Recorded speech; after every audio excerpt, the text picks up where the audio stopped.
Cyber Ninja Online, guys, and today I'm going to do a Hitman Sniper Challenge video. This one is going to be how I do my Silent Assassin run. Now note that this run, it's probably been done before. I have no idea, I've never really looked it up, but I'm sure someone else has come up with the idea of how to do this and whatnot. It's also how I try to get anyways the most points while trying to get Silent Assassin as well. It might not be the most efficient, there might be a better way to get points, there might be a better way to do Silent Assassin. This is how I do it though. I did all the challenges since I posted that last video. I unlocked everything, which unlocks it for this mission specifically, and then it unlocks it when you play the Hitman Absolution, the full game, which I haven't actually played on my PC yet. I've played it through the entire thing on my 360. I did all the challenges and all that, but yeah. So anyways, I'm gonna show you how I personally do a Silent Assassin run, and then we'll go from there. So first thing to note right off the bat is that it's a really quick 4 kills, so it's gonna go by pretty quick. I'm gonna try to take it slow it down, do whatever I can. Anyways, right off the bat, when you start, you want to look up here. I hope you have a good view. I shoot that guy in the head. Like I said, I'm gonna go for I'm trying to go for the highest amount of points with this Silent Assassin rating. So I go for headshots. If you don't feel comfortable for headshots, you can go for body shots, whatever. But like I said, this is how I do it. So the next thing I do, I shoot this box right here. This is also for a challenge too. When the doors open, I shoot him. Now you'll get the elevated challenge if you don't have it when you do this, because you'll shoot the door open, and then when you shoot a guy down there, that's how you get the elevated challenge. It's basically for killing an enemy and for hiding his body in the elevator shaft. But anyways, that's the second kill I do right there. The third kill, I come over here, 47. I shoot that guy, and then the fourth kill, that guy. Now they're all rapid kills because it stacks the points. So I'll have right now, as soon as the headshots go after, and as soon as a couple seconds passed, you'll see the kill streak thing pop up, and you'll see the headshot streak pop up, and you get those for rapid succession kills and rapid succession headshots. So that's why I do those 4. You can go for more, you can get the 5th one here, but there's a better way to get the points off of him. And like I said, I also try to maximize points on this too. So anyways, he is going to be our next target. For some reason, that was only a 3 kill streak. I think it's because I took slow on that first guy. Anyways, this is going to be our next target. And what I do is I wait for him to get to about here, and then I shoot the thing above him, which is actually an environmental kill. So if we shoot this, that will fall on and kill him. Now when that happens, I come over here, I look over, shoot that guy, boom. So like I said, this guy's dead, and now that guy's dead. The next one I'm going to kill is him. I'm just going to wait for him to get into position so that I can take the shot and have his body hidden too. So when he touches his shoulder like that, it's when I take the next shot. You don't really see it there. I do get the headshot, and there's his hidden body right there. He did fall off. The next side kill is him, but we're going to wait for him to get into a better position. So basically I go 1, 2, 3, 4, 5 by that, 6, 7 when he gets over here, and then when this guy comes over, this is number 8. I'm gonna do a second run through just to show you how it can be consistent if you know how to do it, because obviously this is the way I do it and this is the way I practice it, so I'm consistent with it. But yeah, the next guy we're gonna kill is him. However though, you're gonna have to wait for him to come behind this wall. If you kill him any sooner, this guy's going to hear, he's going to turn around and see the body. There's your Silent Assassin rating. You might be able to kill him when he's about here, but I just wait for him to go behind the wall before I shoot him anyways. Now this is the first bit of RNG right here. If this guy falls in any other way, well, that's not necessarily true, but if this guy falls in a certain number of ways,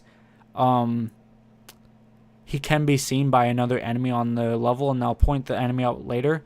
But 9 times out of 10, I'll say he falls in a manner which isn't seen, which is either like that, or sometimes he'll have his foot here or be a little bit more exposed, but usually he won't ever get seen, so that's always good. Anyways, the next guy we're going to kill is him, but we're going to wait for him to get into a better position, and when he gets into that position, we got to wait for this guy to move. The reason for that being is when I take the shot on this guy, sometimes the timing will be off and this guy will be turning around as I'm shooting him, and he'll actually see him die, so it'll spoil the Silent Assassin rating. So just for safety precautions, I wait for this guy to start walking, and I usually let him go by this tree for now. Now this guy's behind the tree. You might think it's a hard shot, but if you hold your instincts and then the slow down time button, you'll be able to get it like that. And he falls in the pool, so you get the hidden bodies for that one too. The next guy we're going to kill is him. Easy, simple. Bends over, bam. The next guy we're going to kill is him, and we just got to wait for him to get into a good position. Now this is one of the harder shots to take if you're going to go for the headshot, because I take it here. Now he's a moving target, he's going up a slope and slanted, so it's hard to get the headshot. If you wait, you can catch him here, but he might see that body, he may not, you know, it's risky. And plus it's also this part's also really important. It's really specific, because if the timing's off in any manner, you might have to adjust on the go, and I'll explain that a little bit more as I go. But yeah, this guy's the next guy. Let's hope the target steps outside. So that phone call queue right there is what I'm talking about by if things go ahead of time. So there, I got the headshot on him. Now what that means is this guy, he's going out to take the phone call. This is the opportune moment to take him out unless the timing is bad. And I'll explain the timing in a second. Anyways, what I'm kind of looking for in this scenario is for this guard to be up here, or at least here, and then I can take the shot, and 9 times out of 10 you can shoot him in the head and he'll fall in the pool. And also, I only take that shot on him if this guy's not around. So, to run it through, this guy, if the timing, okay, let's say the timing's perfect. If I have perfect timing, the guy will already be standing here and I can take the headshot easy. This guy will be standing here, I'll take the headshot easy, and this guy will be back here somewhere, so that when he comes out, I can just take the headshot and bam. When I take the headshot on him, he falls in the pool and it's classified as a hidden body, so the guy will never see him, and then it's an easy headshot. Example of mediocre timing, which is like 9 times out of 10, is that the guy that comes out after is usually like right about here right now, and then the guy that goes up the stairs is usually right about here now. Now this is hard to tell you, because I think it's about a 50-50 chance where you can kill these two guys, and sometimes he'll get alerted and see the body, sometimes he won't. It's really, I don't want to say it's random, but it's a lot harder and inconsistent. So in that case, I usually at least try to go for this guy first.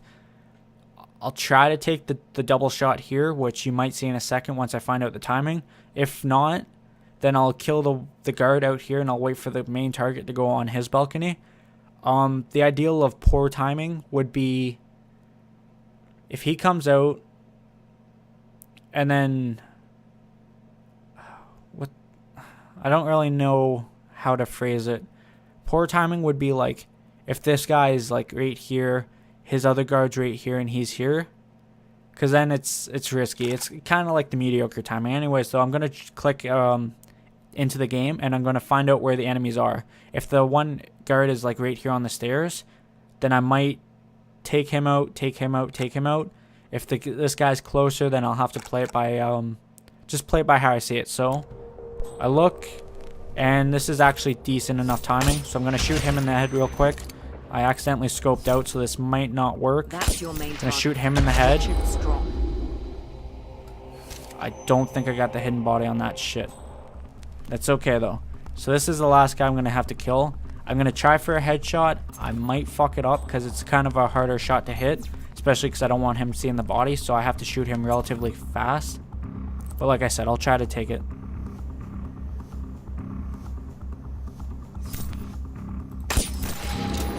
I missed, but I recovered. Well So done, 47. the only Leave your bad position thing and about the missing agents is take that you lose, you gain points on the number of shots you have left over. So I'll get 1,000 less because I'll have 33 instead of 34. But it was still a silent assassin run, and it was still as optimized for points as it can be through my methods. So I'm going to show it again. This time I'm not going to really explain anything. I'm just going to do it, and then you guys can take it in. If you really want to learn this, just watch the video over again if you have to. The main thing is learning the spawns and learning where the guys go, but like if you're watching the video, you'll learn them automatically just by watching it. So yeah, I average about, I would say 1,600,000 is what I usually average. My best is 1,700,062, which was a really good run. The thing that made that really was I got really good timing, so I was able to hide that body, got the quick succession kills, and I was able to get that last guy really fast. Anyways, though, so that's basically, like I said, how I do it. I'm not going to break it down this time. I'm just going to do it. And, yeah, hopefully I get some good timing on the last 3 guys. So that's the only really major RNG factor is the timing on the last 3 guys. But if you're good enough to adapt to any situation, then you should be able to handle it, as long as you don't get too eager. I hope you have a good view of the roof, 47. Your main target is arriving.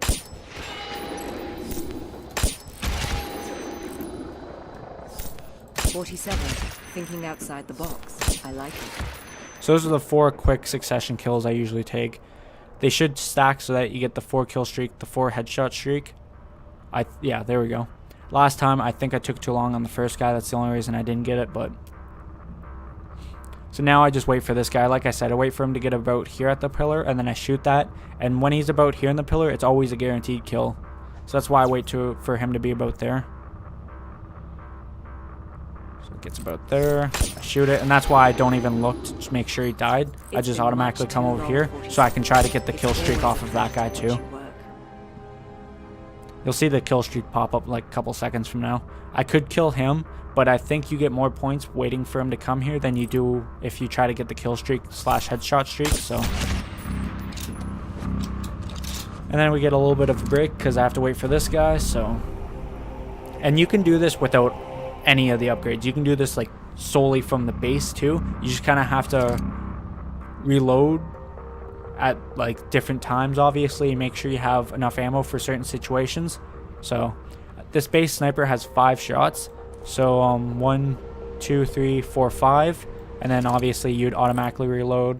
The only time you to take out the guards close to the edges.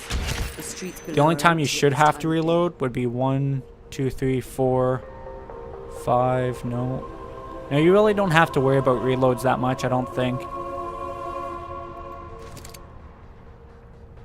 Anyways, I'm just waiting for the civilian to get off screen, and then I'm gonna take this shot. Cool. But yeah, like I said, 9 times out of 10 he'll fall in the right pattern. Sometimes he won't, and then this guy right here, when he's walking by, you'll usually see him when he's right about here. So if he keeps walking at this point, then you know you're good. Like I said, I'm pretty sure he can walk by this way and not see him. I'm not 100% sure about that. I think sometimes you might see him, but it's irrelevant. Usually I take the shot here anyways, so.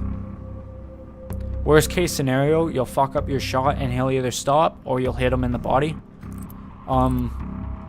It's probably better if you fuck up your shot and he stops, because then you can still recover the headshot and get the more amount of points that you want for it. But if you hit the body shot, it's not a huge deal. So we only have 4 targets left, 3 guards and our actual main target. This is, like I said, this is the biggest RNG factor, is just the timing here, because the timing always seems to be random. I don't really know specifically why the timing happens, why it does, like why this guy goes out to talk on his phone at this time or another time. So it might be possible to kill him here if you try to lure him over here by like shooting the wall or something, but it's just a waste. You'll use up more ammo than you really have to, which gets deducted at the end anyways. And yeah, We're about to place the phone call. If you want to tip on this guy for shooting him in the head, like a guaranteed headshot almost every time, aim so that like this part right here, just the bottom of your crosshairs is just on the top of his head, so that when you shoot, the timing for the bullet accompanies his walking, and then you'll actually hit him in the head. That's like a guaranteed headshot almost every time. So I got mediocre, but I can make it work. So what I'm going to wait for is this guy to go up here. I'm actually glad I got a different timing. What I'm going to do is I'm going to wait for this guy to get in position. I'm going to kill him. Wait for this guy to move past this globe so I can kill his bodyguard there. And then I'll go for that guy last. So it's key that you wait for this guy to get to a good distance away, because if you don't, he'll hear the shot and then turn around and look for him.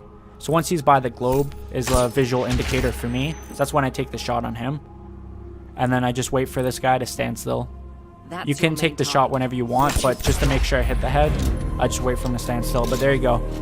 Like I said, it's a consistent silent assassin every time, as long as you don't make any mistakes. And the only real mistake that you'll make is at the end. You have to know when to take the shot, when not to take the shot, when to let them go into a different position, when not to. You have to have good judgment upon that. If you don't have good judgment, then it's your risk at a silent assassin. But yeah, basically that's how I do it. Like I said, it's to maximize points. So this is like point efficiency. So all the headshots, usually the timing is just under 4 minutes. Because I had a bad pattern, it's 4 or 5, but what can you do? I always have 34 bullets left over if I hit every single my shot. That's including the one that hits the elevator. So the challenge modifier is because I did all the challenges. So if you do all the challenges, you'll maximize on point. And then obviously if you get the silent assassin, it's doubles your score right there. So bam. But yeah, that's basically it. I don't think I'll be doing any more Hitman Sniper Challenge videos just because there's not really anything to show you. I could show the challenges, like I could probably make a alternate account, or at least just show you from like just right now and just go boom boom boom, that's where it all is. But they're all straightforward. Like I've read them off in my first playthrough attempt, but yeah, like I said, they're all straightforward. Anyway, so guys, that's going to be it for this video. If you enjoyed, leave a like. If something to say, comment down below. Don't forget to subscribe and share, as it really helps me out. Thank you guys for watching. I'll see you later. Bye.